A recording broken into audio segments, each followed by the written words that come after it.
કે મારા લગ્ન થયા મહિના પછી મારા તરત ડિવોર્સ ઓફ થઈ ગયા. જય શ્રી રામ દોસ્તો. ઘણા ટાઈમથી બધાના મેસેજ આવતા હતા કે વિશુભાઈ તમારા વિડીયો કેમ નથી આવતા, તમારા વિડીયો કેમ નથી આવતા, તમે કંઈક પ્રોબ્લેમમાં છો, અમને કયો. તમને મારી શરૂઆતની વાત કરી જો. 2012માં મને જ્યારે કરંટ લાગ્યો ને ત્યારે ફક્ત ને ફક્ત અમે 3 વ્યક્તિ જ લડતા હતા દોસ્તો. હું, મારી મમ્મી અને મારી બેન. મેં બધું મૂકીને અને હું ભણવા વહી ગયો હોસ્ટેલમાં. ત્યાં મેં બહુ સ્ટ્રગલ કર્યું દોસ્તો. આ બધું હાથ વિના શીખવું અઘરી વસ્તુ છે. તમારે આંગળી કપાઈ જાય ને તો તમને કઈ હુજે નહીં કે હવે કામ થોડાક જે નથી કરવું એમ. તો મારે તો 2 હાથ નથી, 1 પગ નથી, અને મારા ઉપર તો બાપનો છાયો નહોતો દોસ્તો. 2012માંથી જ્યારે મને કરંટ લાગ્યો ને તે પછી તો બાપનો છાયો પણ વહી ગયો. 10 થી 11 વર્ષ હું હોસ્ટેલમાં રહ્યો. ત્યાંથી રિટર્ન આવ્યો, પછી મેં વિડીયો બનાવવાની શરૂઆત કરી. મેં ઘણું બધું દોસ્તો કર્યું. મેં મારા જીવનમાં પણ હું કે સક્સેસ નહોતો. પછી મેં ઇન્સ્ટાગ્રામ મને સક્સેસ બનાવ્યો. તમારા બધા પ્રેમ મળ્યો. પછી દોસ્તો મેં લગ્ન કર્યા. તમને બધાને ખબર જ હશે કે મારા લગ્ન થઈ ગયા. પણ તમને દોસ્તો એ નથી ખબર કે મારા લગ્ન થયા મહિના પછી મારા તરત ડિવોર્સ ઓફ થઈ ગયા દોસ્તો. હું હિંમત હારી ગયો તો દોસ્તો, ખોટું નહીં બોલું. પછી મેં મારા ફોલોવર જોયા. 2.7 મિલિયન મારા ફોલોવર છે. એ મારી હિંમત છે દોસ્તો. હું કેવી રીતે હિંમત હારું?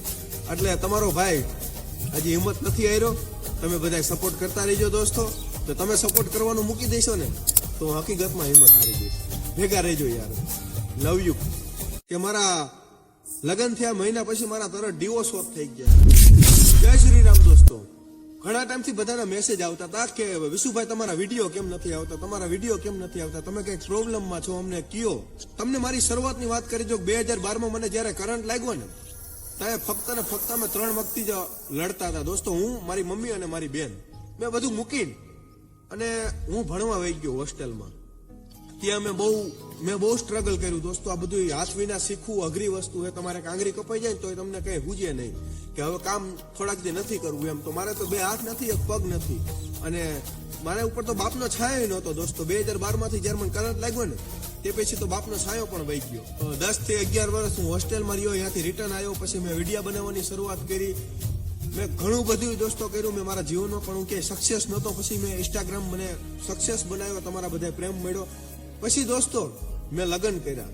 તમને બધાને ખબર જ હશે કે મારા લગ્ન થઈ ગયા. પણ તમને દોસ્તો એ નથી ખબર કે મારા લગ્ન થયા મહિના પછી મારા તરત ડિવોર્સ ઓફ થઈ ગયા દોસ્તો. હું હિંમત હારી ગયો તો દોસ્તો, ખોટું નહીં બોલું. પછી મેં મારા ફોલોવર જોયા. 2.7 મિલિયન મારા ફોલોવર છે. એ મારી હિંમત છે દોસ્તો. હું કેવી રીતે હિંમત હારું? એટલે તમારો ભાઈ હજી હિંમત નથી હાર્યો. તમે બધા સપોર્ટ કરતા રહીજો દોસ્તો.